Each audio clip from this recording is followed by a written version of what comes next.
नमस्कार दोस्तों, स्वागत है आप सभी का उषा's कॉर्नर में। तो मैं आज आप लोगों के साथ गाजर के बर्फ़ी की रेसिपी शेयर करने जा रही हूँ। ये बर्फ़ी खाने में बहुत ही टेस्टी लगती है, झटपट बन के तैयार हो जाती है। बहुत ही आसान रेसिपी है, इसे बनाना बहुत ही आसान है। तो यहाँ पे आप देख सकते हैं कि मेरी बर्फ़ी कितनी अच्छी बन के तैयार हुई है। जैसे लग रहा है कि बिल्कुल मार्केट से अभी अभी खरीद के आई हुई है हलवाई की दुकान से। और खाने में काफ़ी टेस्टी थी, बिल्कुल दानेदार बन के तैयार हुई। तो चलिए इसे बनाना शुरू करते हैं।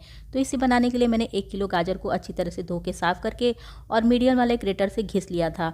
और बर्फ़ी बनाने के लिए मैंने यहाँ पर 250 ग्राम खोआ का इस्तेमाल किया है। और सबसे पहले मध्यम आंच पर गैस पर कढ़ाई रख देंगे और इस कढ़ाई में 2 बड़े चम्मच घी डाल देना है। तो जब भी आप गाजर का हलवा या बर्फ़ी वगैरह बनाइए तो घी में बनाइए, घी में काफ़ी अच्छा टेस्ट आता है इसका। और जब घी हल्का सा मेल्ट हो जाए तो इसमें जो हम लोग के ग्रेट किए हुए गाजर है उसे इसमें डाल देना है और डाल के चलाते हुए 3 से 4 मिनट तक भून लेना है। अब इस घिसे हुए गाजर को 2 से 3 मिनट तक लो टू मीडियम फ्लेम पर अच्छी तरह से भूनना है। लो टू मीडियम फ्लेम पर 3 से 4 मिनट तक भूनने के बाद ये हल्के से नरम हो जाएंगे।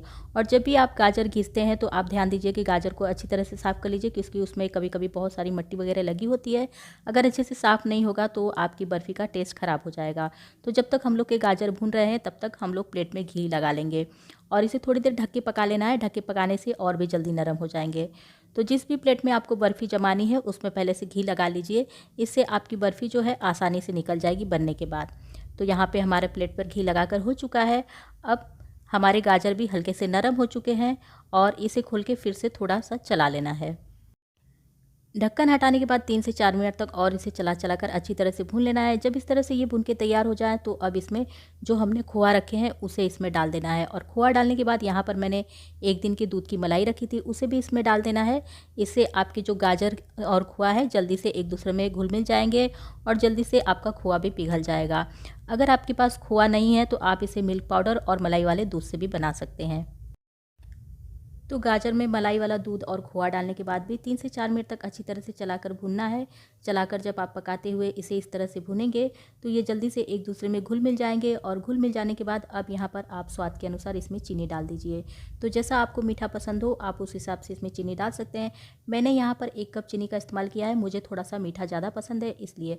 यदि आपको मीडियम पसंद है तो आप चीनी कम कर सकते हैं। और चीनी डालने के बाद भी इसे इसी तरह से चलाते हुए पका लेना है।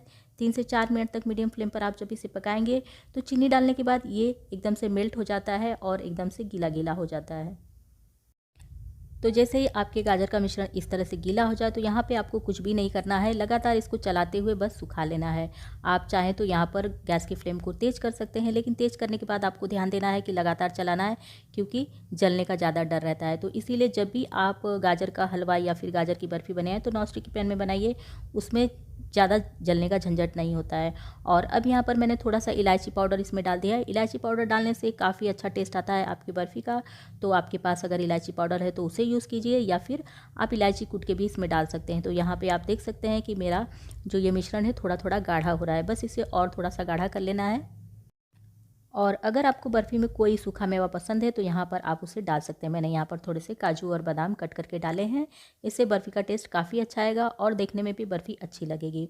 और बस इसे चलाते हुए सुखा लेना है। तो इसे जब तक चलाते हुए सुखाना है जब तक एकदम से आपका जो ये मिश्रण है कढ़ाई में से अच्छी तरह से छोड़ने ना लगे।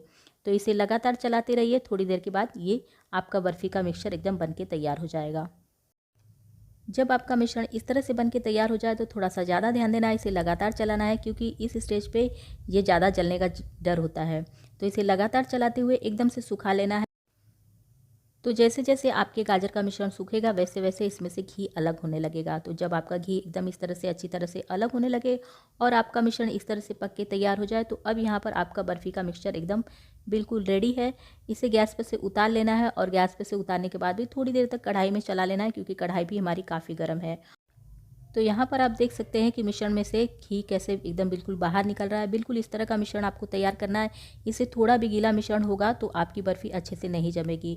और अब सारे मिश्रण को प्लेट पर पलट लेना है और पलटने के बाद आप इसे अपने मनपसंद हिसाब से इसे मोटा या पतला रख सकते हैं। जितना आपको मोटा या पतला बर्फ़ी निकालना है उस हिसाब से आप इसे प्लेट पर फैला सकते हैं। अगर आपको ज़्यादा पतली बर्फ़ी चाहिए तो पूरे प्लेट पर फैला दीजिए, लेकिन मुझे ज़्यादा पतली बर्फ़ी नहीं निकालनी है, थोड़ी सी मोटी निकालनी है, तो मैं सिर्फ इसे आधे ही प्लेट पर फैलाऊँगी।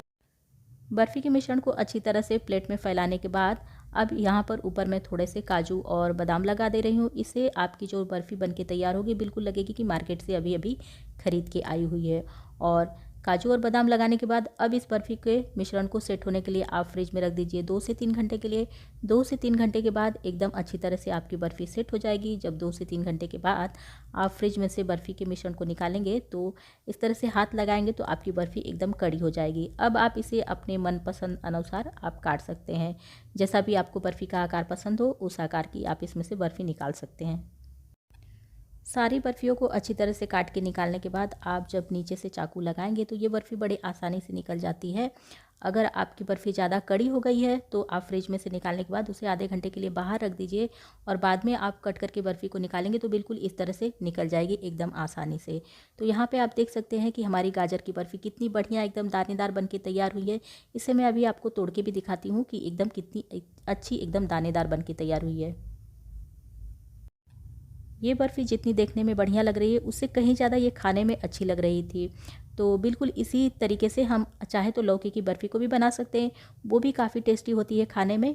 और गाजर की बर्फ़ी तो आप देख ही रहे हैं कि कितनी बढ़िया बन के तैयार हुई है। तो इसी तरह से आप भी अपने घर पे गाजर अच्छे मिल रहे हैं इस समय, गाजर की बर्फ़ी को ज़रूर ट्राई करिए। और अगर आज की वीडियो आप लोगों को पसंद आई हो तो वीडियो को लाइक, शेयर और कमेंट करना बिल्कुल भी ना भूलिए। तो मैं मिलती हूँ आप लोगों से फिर किसी अगली नई रेसिपी के साथ। तब तक के लिए नमस्कार।